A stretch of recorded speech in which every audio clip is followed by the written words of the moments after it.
আসসালামু আলাইকুম। আজকে আমরা সিএসএস কালার হেক্স নিয়ে আলোচনা করব। হেক্স কালারটা অন্তত মজার একটা কালার।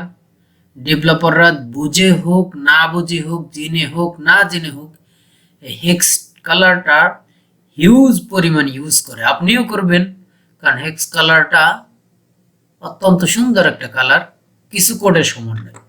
তো চলুন বিস্তারিত জেনে নিই। হেক্সাডেসিমাল কালার স্পেসিফাই উইথ, দেখুন একটা হ্যাশ দেওয়া আছে, আর that means red, green, blue, অর্থাৎ 6টা সংখ্যা থাকে এইরকম। Where R the R that means red, G green and BB blue. Hexadecimal integer specify the component of the colour. একটা কালারের একটা কম্পোনেন্ট স্পেসিফাই করে। আচ্ছা, দেখলাম হেক্সাডেসিমাল আমরা এই যে হেক্স কালার বলে থাকি। এই কালারের মধ্যেও দুইটা ভাগ আছে। আমরা কিন্তু প্রিভিয়াসলি RGBটা দেখেছি, HSL দেখেছি। ওই দুইটার মধ্যে কিন্তু দুইটা ভাগ আছে, একটা হলো RGB এবং RGBA, HSL এবং HSLA। এখানে কিন্তু ওইভাবে স্পেসিফিক কোনো নাম নাই, এইখানে কোডের মধ্যেই সব। এখানে দেখুন রেড, প্রথম দুইটা রেড, তারপর মাঝখানে দুইটা গ্রিন, শেষের দুইটা হলো ব্লু। ওকে, এবং এইখানে দেখুন এটাও কিন্তু ওই ধরনের কিছু একটা। এখানে দেখুন 6টা সংখ্যা, এখানে 8টা সংখ্যা। আমি এই 8টা সংখ্যার বিস্তারিত আলোচনা করি, তাহলে এই 6টা সংখ্যার মধ্যে চলে আসবে। 8টা সংখ্যার মধ্যে কি আছে, প্রথম দুইটাকে আমরা রেড বলে থাকি। এইখানে উপরে দেয়া আছে দেখুন, এবং এখানে দেখুন আমি কালার করে রেখেছি রেড। দেন পরের দুইটা সংখ্যাকে আমরা কি বলে থাকি, গ্রিন, গ্রিনের জায়গা। এবং তারপরের দুইটা সংখ্যা আমরা ব্লু ধরে থাকি, এবং সর্বশেষ যে দুইটা সংখ্যা রেখেছি ওই দুইটা আমরা আলফা করতে পারি, আলফা যদি কালার দরকার হয়। তাহলে কিন্তু আমাদের RGB আর HSL কালারের সমন্বয় কিন্তু এটাও দুইটা ক্যাটাগরি। তো এর মধ্যে এর কিছু হিসাব নিকাশ আছে। প্রত্যেক কালারের আমি ওইখানে দেখাইছি 255 হলো সর্বোচ্চ কালার, 0 থেকে 255। তারপরেরটা দেখাইছি 0 থেকে 100% অথবা 0 থেকে 360 ডিগ্রি। এখানেই দেখুন অন্য একটা কালার আছে, এই হেক্সাডেসিমালের একটা সংখ্যা। এটা আপনারা কিন্তু 1-2 এর মতো দেখতেই, অ্যালফাবেটের মতো দেখতেই, বাট এইখানে একটু ভেজাল আছে গুনার মধ্যে। আপনার এতদিন যে গুনতেন, এই গুনার মধ্যে ভুল আছে। ভুল আছে বলবো না, বাট এই গুণাটা এইখানে চলবে না। এইখানে আর একটু গুনার সংখ্যা গুনার মধ্যে একটু পার্থক্য আছে। তো চলুন সেই পার্থক্যটুকু কি কি দেখে নিই আমরা। এই দেখুন নিচে দেখুন, এখানে কিন্তু 1 আসছে, দেন 2 আসছে, আমাদের 2 এর মতোই সিরিয়ালের যে নিউমেরিক সংখ্যা। 3 ঠিক আছে, সাথে 4ও আসছে, কোনো প্রবলেম নাই, আসুক। 5 দৌড়ে চলে আসছে, 6 এও দৌড় দিছে, 7 এ আবার উল্টা দিক থেকে আসছে, কোনো প্রবলেম নাই, উল্টা দিক থেকে আসুক আর সোজা দিক থেকে আসুক, আসলো তো। দেন 8, 9 এ পর্যন্ত আমাদের কারো সাথে কোনো মতের মিল নাই, আমাদের নিউমেরিক সংখ্যাটা কিন্তু এ পর্যন্ত। দেন সরি, আমি এখানে শুরুতে 0 লিখতে ভুলে গেছি। আপনারা এখানে 0 কল্পনা করে নিতে পারেন, অথবা আমি একটু লিখেই দিই। হ্যাঁ, লক্ষ্য করুন আমি কিন্তু এই বাম পাশে, সর্ববাম পাশে কিন্তু 0 লিখে দিয়েছি। এ পর্যন্ত আমাদের কারো সাথে কোনো মতের অমিল নেই। এরপরে যেটা এখানেই অমিল। এরপরে দেখুন 10-এর ঘরে হেক্সাডেসিমালে আসছে E, 11 নম্বরে B, 12 নম্বরে সি, 13 নম্বরে ডি, 14 নম্বরে ই এবং 15 নম্বরে এফ। এই 16টা সংখ্যা আমাদের এইটা 10 হিসাবে গুনতে পারি এই 16টা সংখ্যাকে। এরপরে যখন এফ পার হয়ে যাবে তারপর আবার ঘুরে কিন্তু সার্কেলের মতো জিরোতে চলে আসবে।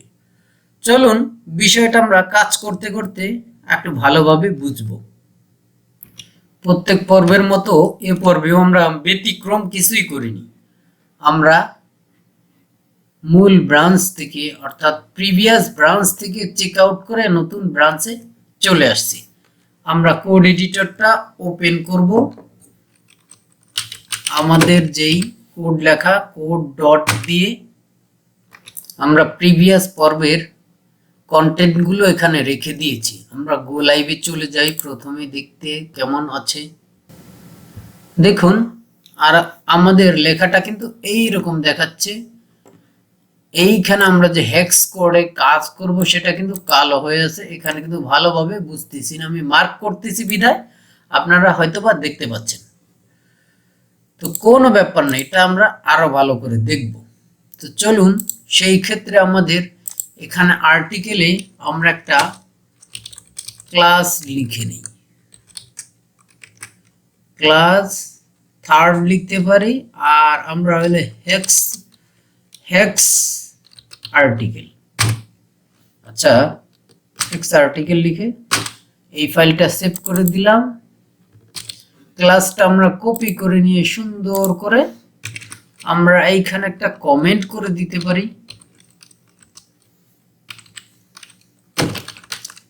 hexadecimal color। আমাদের এখানে ক্লাসটা নিয়ে আসলাম। আমরা কি করব, আমাদের প্রথমে আমরা জেনে নেই আমরা কিভাবে কালারটা সেট করব। কালার লিখব, কালারের পর আমরা হ্যাশ দিব, একটা হেক্সা কালারের হ্যাশ দিতে হয়। হ্যাশের পর আমরা যদি লাল দিতে চাই তো সেক্ষেত্রে আমরা দুইটা এফ, তারপরে আমাদের সবগুলো যদি সাদা দরকার, আচ্ছা লালটাই দেখি, এবং 4টা জিরো দিয়ে দিলাম। আমাদের কালারটা কিন্তু লাল হয়ে গেছে। দেখুন আমাদের কালারটা লাল হয়ে গেছে। আমাদের ব্যাকগ্রাউন্ড কালারটা আমরা যদি ব্ল্যাক দিতে চাই সেক্ষেত্রে সবগুলো আমরা 0 করে দিব। দেখুন আমাদের সবগুলো 0 পিছনের ব্যাকগ্রাউন্ডটা কিন্তু ব্ল্যাক হয়ে গেছে। আমরা যদি চাই যে এখানে সাদা হোক তাহলে সর্বোচ্চ কালার যেটা আমাদের, আমরা কিন্তু সর্বনিম্ন কালারে ব্ল্যাক পাচ্ছি এবং সর্বোচ্চ কালার এফ 6টা এফ দিলাম। এফ এ দেখুন সুন্দরভাবে সাদা হয়ে আছে। এখন দেখুন আমাদের এটা আমরা একটু ক্যালকুলেশন করে নেই। আমাদের 6টা সংখ্যা দিতে হবে। 6টা সংখ্যা সর্বনিম্ন কালার কোনটা, 6টা জিরো। ওকে, আমরা সেক্ষেত্রে ওই যে ক্যালকুলেশনটা করেছিলাম 0 থেকে শুরু করে আমরা এখানে বৃদ্ধি করি। 0 থেকে শুরু করে এটা হলো কত, এটা ধরুন 0 থেকে 9 তো ধরতে পারেন। দেখুন 9এই কিন্তু কালারটা লালের কাছাকাছি হয়ে গেছে। দেখুন 9এ কালারটা লালের কাছাকাছি হয়ে গেছে। 9এর পরে আমাদের হবে এ, এরপরে বি হবে, সি হবে, ডি হবে, ই হবে, এফ হবে। যখন এফ হবে কালারটা পুরোপুরি রেড হয়ে গেছে। একটা এফেই আমাদের কালারটা রেড হয়ে গেছে। বাট আমাদের রেডের ঘর কিন্তু 2টা। এটা কিন্তু একটা এফ দিলাম পরেই রেড হয়ে এখানে 3টা, অর্থাৎ একই যদি নাম্বার হয় তাহলে 3টা সংখ্যা হলেই হয়।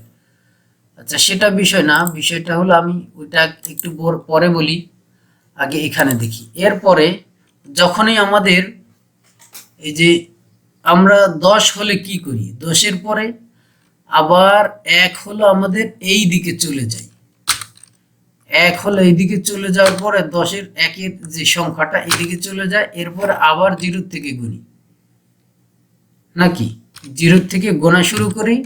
তো সেই ক্ষেত্রে আমরা কি করব, 1 2 এইভাবে গুনতে গুনতে 9 হয়ে সর্বশেষ সংখ্যা f চলে যায়। এই দুইটা f যখন দিব আর বাকিগুলো 0 0, আমাদের কিন্তু সর্বোচ্চ কালারটা কিন্তু অর্থাৎ লাল কালারটা হয়ে গেছে। আমরা যদি এই ঘরটার মধ্যে 0 0 দিয়ে আমাদের যখন গ্রিন দরকার হবে, গ্রিনে তাহলে আমরা সর্বোচ্চ কালারটা দেব রেড, তারপর গ্রিন, সর্বোচ্চ কালার এফ দিয়ে দিলাম। দেখুন আমাদের কালারটা কিন্তু সুন্দরভাবে দেখাচ্ছে গ্রিন। এবং সেম ভাবে আমরা যদি ব্লুর ঘরটা কাজ করি, ব্লু, দেখুন সেম ভাবে আমাদের কালারটা কিন্তু ব্লু আসতেছে। আর এটা সর্বোচ্চ 9 হয়ে ইংরেজি অ্যালফাবেটিক অক্ষর এফ পর্যন্ত। আপনাদের তো স্লাইডে আমি দেখিয়েছি। তো এটা হলো আমাদের এখানকার কালার। এখন আমাদের যেটা আরেকটা যেটা কালার আলফা কালার, তো সেক্ষেত্রে আলফার জন্য আরো দুইটা সংখ্যা বরাদ্দ হবে, তাহলে দুইটা দিলাম 0 0, দুইটা আলফা কালার দিয়ে দিলাম। আলফা কালার দেওয়ার পরে অর্থাৎ সর্বনিম্ন কালারটা আলফার, তো সর্বনিম্ন তো 0, 0তে কিছু করবে না। এবং সর্বোচ্চ কালার যেটা আমাদের যে হলো এখানে দুইটা সংখ্যা, অর্থাৎ আমাদের সর্বোচ্চ কালার এখানে হবে 99, ও 99 হবে না, এখানেও এফ হবে। সর্বোচ্চ কালার আমরা জানি এফ। দেখুন এইখানে এফ দেওয়ার পরে সর্বোচ্চ কালারটা কিন্তু এখানে ট্রান্সপারেন্ট নাই। আমরা যদি এই ঘরটার মধ্যে আমরা 9 পর্যন্ত গুনলাম, ধরুন 9 এর পরে আমরা 99 দিলাম, তার মানে আমাদের 99 কালারটা কিন্তু ট্রান্সপারেন্ট দেখাচ্ছে। এইখানে দেখুন সুন্দরভাবে ট্রান্সপারেন্ট দেখাচ্ছে। বা 90 দিতে পারি, 90 দিলেও আরেকটু ট্রান্সপারেন্ট বেশি দেখাবে আগেরটার চেয়ে একটু, ও না এটা হলো আরেকটু ডিপ বেশি দেখাচ্ছে। আমরা যদি 9-এর জায়গায় যদি আমরা এখানে যদি এ দেই, এ এবং 9, অর্থাৎ 9 পার হয়ে কিন্তু আমাদের এ হয়েছে, এবং গুনতে গুনতে আবার এখান থেকে পরেরটা 9 হয়েছে। দেখুন আগের চেয়ে আরেকটু লাইট হয়েছে। দেন তারপরে যদি আমরা আর একটু দিতে চাই তাহলে সি দেই, সি। আপনারা তো বিষয়টা বুঝছেন যে 0 থেকে গুনতে গুনতে সি আসছে, সি দশম সংখ্যা, এবং পরের একক সংখ্যা আবার সি আসছে। দেখুন এইখানে আরেকটু ডিপ হয়ে গেছে।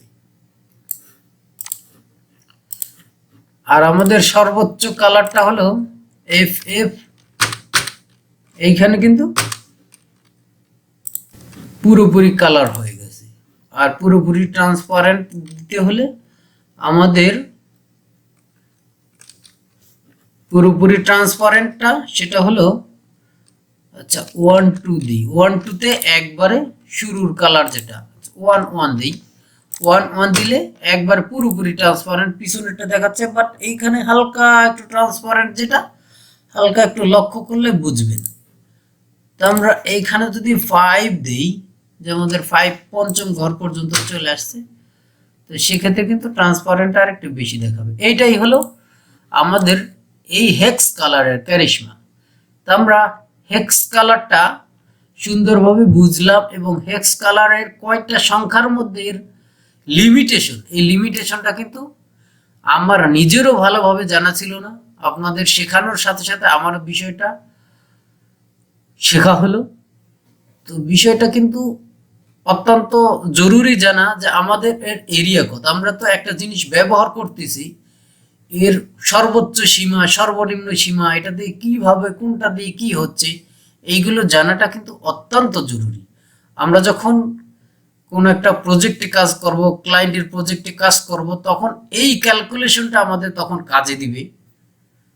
এই ছিল হেক্সা কালারের বিস্তারিত আলোচনা।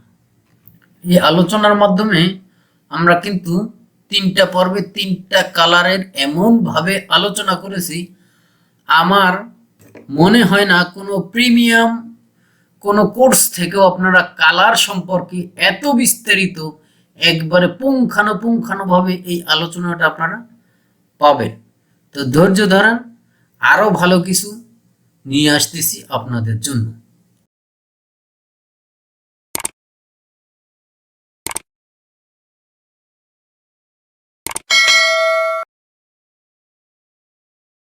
তো ধন্যবাদ আমাদের এই কুইক ডেভেলপমেন্ট ইউটিউব চ্যানেলের থেকে ধৈর্য ধরে আপনাদের শেখার জন্য। এভাবে আপনারা শিখতে থাকুন, পরবর্তী পর্বগুলো দেখতে থাকুন। ধন্যবাদ সকলকে। আল্লাহ হাফিজ।